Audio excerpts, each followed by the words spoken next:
So the next question we have is from Betty. She's an individual inventor. And her question is, when should I go for a patent? What's the right time on that? And unfortunately for most, it's very early in the process. And patents tend to be pretty expensive right out of the gate to have them drafted and the filing fees associated with them. There are ways to make them less expensive, starting off with what's called a provisional patent, which can be a little less formal, and because of that, a little bit less expensive. But you have to do it very early in the process.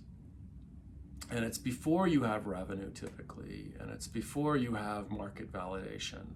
It's before you might even have customer feedback that you have to go and spend that money trying to protect your idea. So the advice that I always give clients is file early and file often. As you do more work on the product and you refine it, you'll come up with further innovation, problems that you solve in the process of getting the idea produced. And those might be further embellishments that you add to another provisional filing or another patent filing. Sometimes there's strategies where you start with one provisional filing and it'll kind of snowball with additional material throughout the year. And then at the end of the year, that's when the provisional would expire and you have to file what's called a non-provisional, or just a regular utility application. That would gather up all that information and cull it out and figure out what's going to be claimed and what strategies you're going to take as you claim it.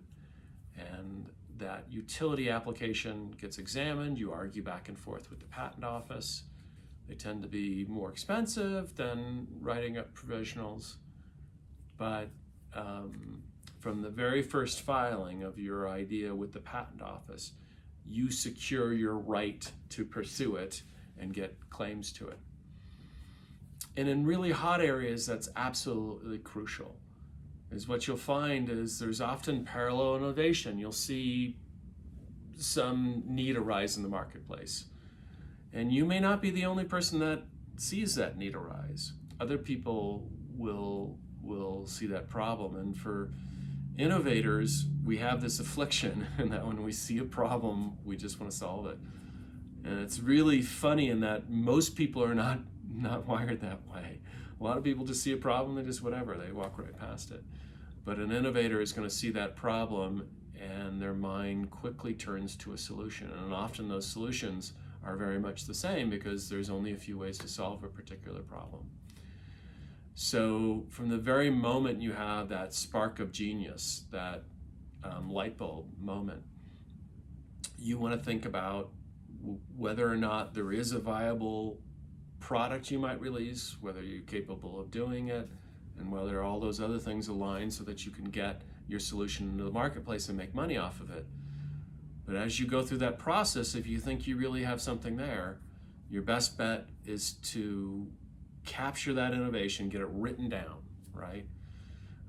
Get it entered into some sort of software tracking tool, like Triangle IP's tool. And then think about it for a little bit of time, but not too much time, because be paranoid that there's somebody else that had that exact same epiphany the moment you had it, and they may be a little bit quicker getting it to the patent office. Because today it's almost 100% true that the first person to the patent office with that innovation is going to be the person that's entitled to have the patent on that innovation. And there's no prize for second place.